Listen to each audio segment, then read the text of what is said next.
지난 문재인 정권에서 국가 통계를 조작한 것은 대한민국의 국격을 말 그대로 오물을 투척한 것이며 우리 대한민국의 국격을 50년대 수준으로 되돌린 만행이라고 하지 않을 수가 없습니다. 지난 2020년 전 세계의 코로나19가 휩쓸었을 때 북한에서는 뭐라 했습니까? 코로나19 감염자가 제로라고 했습니다. 전 세계 아무도 믿지 않았습니다. 문재인 정권의 통계 조작 만행은 자신들의 체제 선정과 정권 유지에만 몰두하는 공산 전체주의 국가들의 행태와 크게 다르지가 않다는 점이 가장 가슴 아픈 점이라고 할 것입니다. 문재인 정권에서 이루어진 통계 조작에 대해서 한 말씀 드리겠습니다. 통계 조작이라고 하는 끔찍한 만행은 자유민주주의 시장경제에서 상상할 수도 없고 용납될 수 없는 일이고 공산 전체주의 국가에서나 찾아볼 수 있는 일입니다. 예를 들어서 북한 한번 말씀드리겠습니다. 지난 2020년 전 세계의 코로나19가 휩쓸었을 때 북한에서는 뭐라 했습니까? 코로나19 감염자가 제로라고 했습니다. 전 세계 아무도 믿지 않았습니다. 중국의 예를 하나 들어보겠습니다.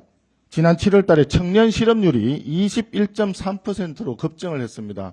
자신들에게 굉장히 불리한 결과가 나오니까 그 다음에 청년 실업률 통계 자체를 발표를 안 했습니다.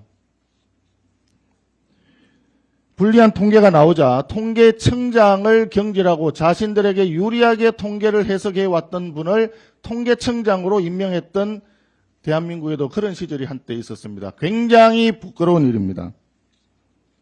과거 중국의 리커창 총리가 이런 고백을 한 적이 있습니다. 중국의 지방정부 GDP를 믿을 수가 없기 때문에 중국 내에서 경제 현황을 정확하게 판단하기 위해서는 철도, 전력, 대출 규모 이런 것을 봐야 된다.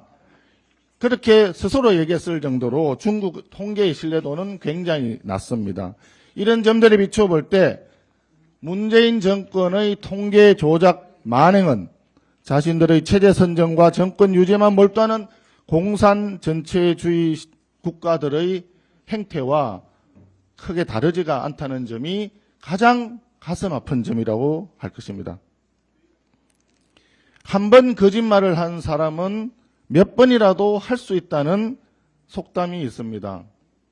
문재인 정권에서 했던 많은 정책, 그 많은 정치적 행위들이 혹여 거짓말이었거나 또는 조작될 수도 있었을 것이다 라고 하는 추론이 가능하다는 점에서 너무나 답답한 현실입니다. 지금 대한민국은 전 세계적으로 K-팝이라든지 K-드라마라든지 해서 K-홀릭이 엄청나게 일어나고 있고 많은 국가와 전 세계인들이 대한민국에 대해서 동정심과 관심이 높아지고 한국어 배우기 열풍이 일어나는 등 대한민국의 국격과 신뢰도가 굉장히 상승하고 있는 상황에서 지난 문재인 정권에서 국가 통계를 조작한 것은 대한민국의 국격을 말 그대로 오물을 투척한 것이며 우리 대한민국의 국격을 50년대 수준으로 되돌린 만행이라고 하지 않을 수가 없습니다. 따라서 통계 조작 범죄에 대해서는 이제 검찰 수사에 넘어가 있지만 명명백백하게 범죄 행위를 밝히고 관련자들은 모두 찾아서 일벌백계 함으로써 다시는 누구도 대한민국 사회의 신뢰를 훼손할 수 없도록 엄중하게 경고를 해야 될 것으로 생각합니다. 감사원이 수사당국에 관련자들에 대한 수사를 요청한 만큼 수사당국은 엄정하고 신속하게 수사에 임해 주실 것을 촉구합니다. 이상입니다.